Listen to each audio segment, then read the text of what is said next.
যে সহিহ সনদে মণ্ডিত একদম সহিহ হাদিস। জি, রাসূলুল্লাহ টোটালে সুপারিশ করবেন 4 দফে। কয় দফ? কয় দফ? এই 3 দফে সুপারিশ হয়ে যাবার পর নবী মাকামে মাহমুদে এসে আবার যা বার করার মতো সব নবী বার করে দিয়েছেন। এবারে যা আছে সব ভেজাল। কি আছে? আরে কথা বলে না। তাদের কোনো নেক আমল নেই, কোনো নেক আমল যা আছে সব বলা।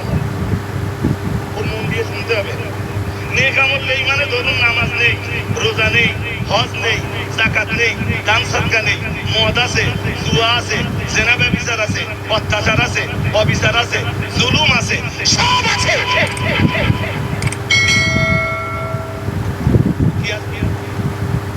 বলেন না এই মাদারি মালঞ্চ বলি, টোটাল মালঞ্চ চত্বরের মুসলিম চত্বর বলি, এই যত মুসলমান পাড়ায় যত লোক আছে কলেমা অস্বীকার করে কেউ? আর জোর করে বলেন কি পড়ে? লা ইলাহা ইল্লাল্লাহ মুহাম্মাদুর রাসূলুল্লাহ পড়ে না? পড়ে না? জোর করে বলেন। পড়ে তো পড়ে, দেখবেন পাপ আছে কিন্তু কলেমাটাকে কোনোদিন অস্বীকার।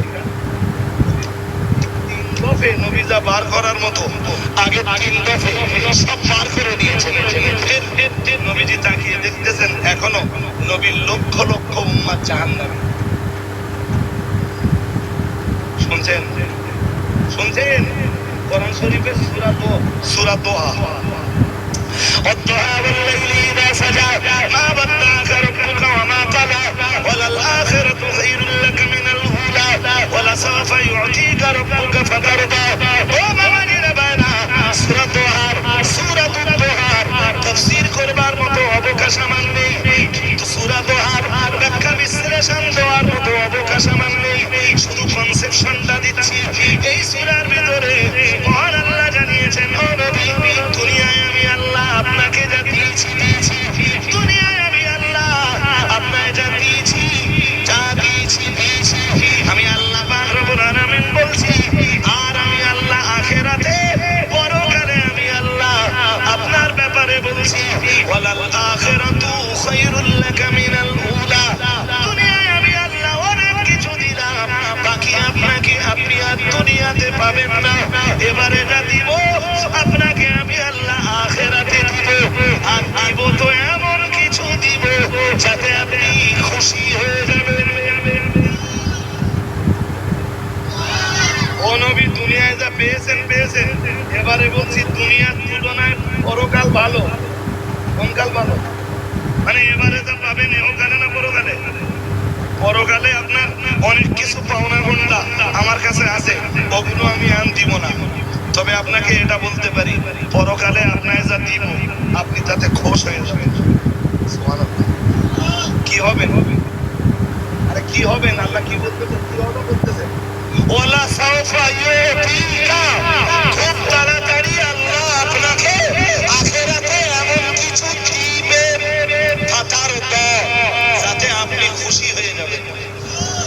আরেকটু মন খুলে মুসলমান মুখস্থ করতে করতে বাড়ি যাওয়া আজকে। নবী কবর থেকে উঠবেন জান্নাতি লেবাস পরে।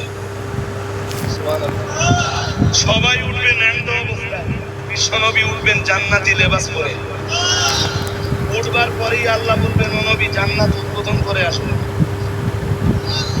আরেকটু জান্নাতের ফিতে কাটতে আল্লাহ নবীরে পাঠাবেন। আমি আমি আমি তথ্য দিয়ে বলবার আর অবকাশ পাচ্ছি না। জি, ও নবী, জান্নাত উদ্বোধন করে আসুন। নবী জান্নাত উদ্বোধন করে আসবেন। হাশরের ময়দানের একটাই পতাকা, নাম লিওয়াউল হামদ।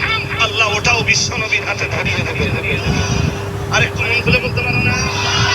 জি, এরপরে হাউজে কাউসার, সেটা আল্লাহ নবীকে দান করবেন।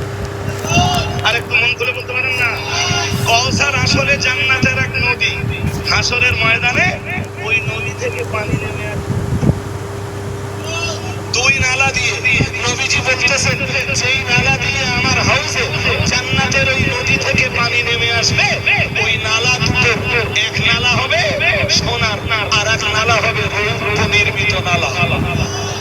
আমি আমার গুনাহগার উম্মতকে ওই নালা থেকে হাশরের পানি পান করাবো, ওই হাউস থেকে আমার গুনাহগার উম্মতকে আমি পানি পান করাবো।